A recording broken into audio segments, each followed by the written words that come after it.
Hi, and welcome to Distributing Electron Applications, a video course powered by Pact Publishing. My name is Juan Cruz Viotti, and I'll be your guide during this course. Let me give you a little background about me. I work at Resin.io, where I'm the maintainer and lead developer of Etcher, a popular open-source Electron application to flash operating system images to SD cards. I have professional experience with JavaScript in browser, mobile, desktop, and even embedded applications, which means I'm familiar with all these paradigms and their constraints, and that I know how to get the best out of web technologies on each of them. I love open source, and I'm very active on GitHub, where my username is jviotti, so I'm looking forward to meet you there.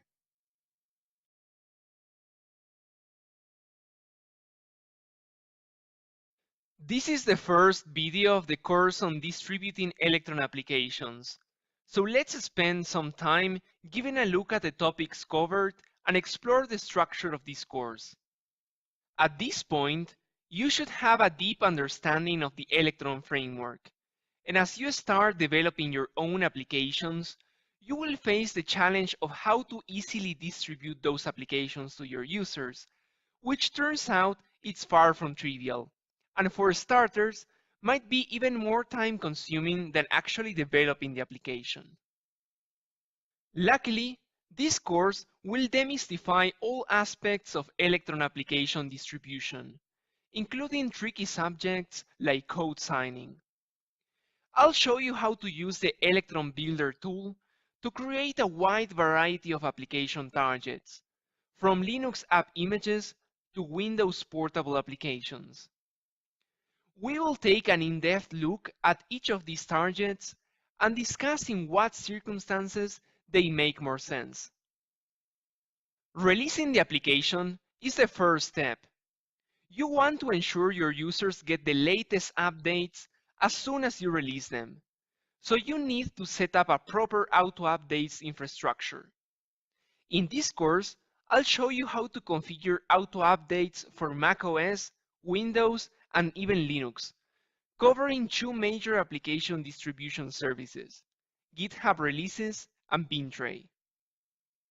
Code signing is a very necessary step for macOS and Windows applications, but sadly, it can also be one of the trickiest ones.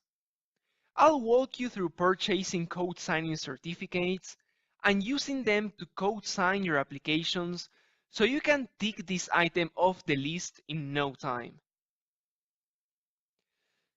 I want to teach you how to make the releasing process as painless as possible so you can focus your time in adding awesome features.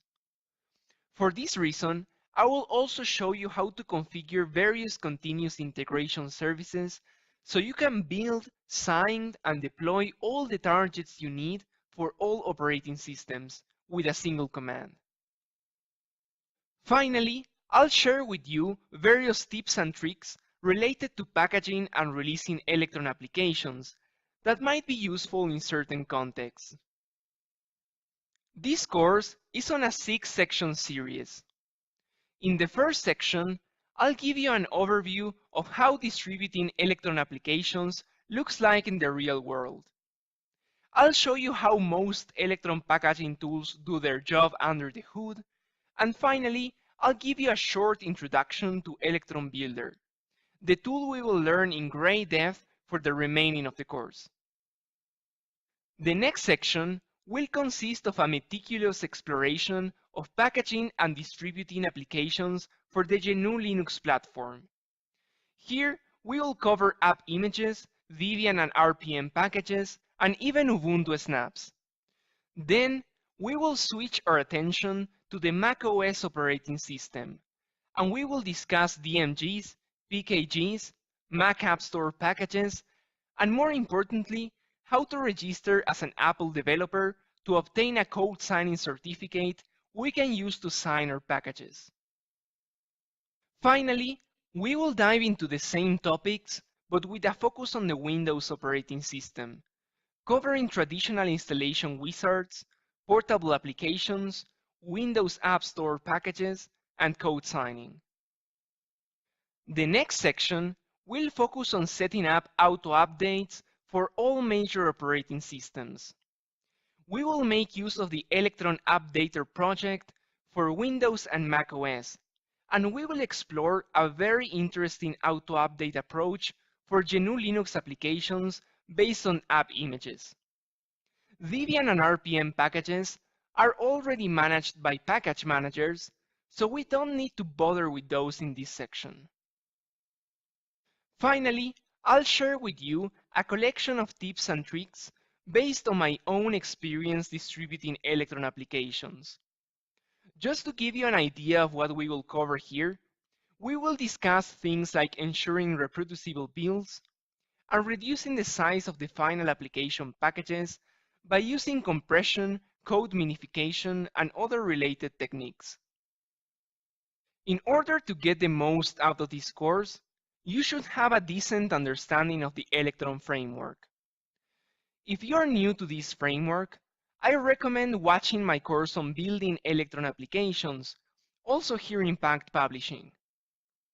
You should also have access to the operating systems you want to deploy to, at least on virtual machines, not only so you can test the packages we create, but because sometimes it's necessary to build a certain type of package in a certain platform. For example, you will only be able to build Mac App Store packages on macOS. I'm really excited to bring this course, and I hope you enjoy it.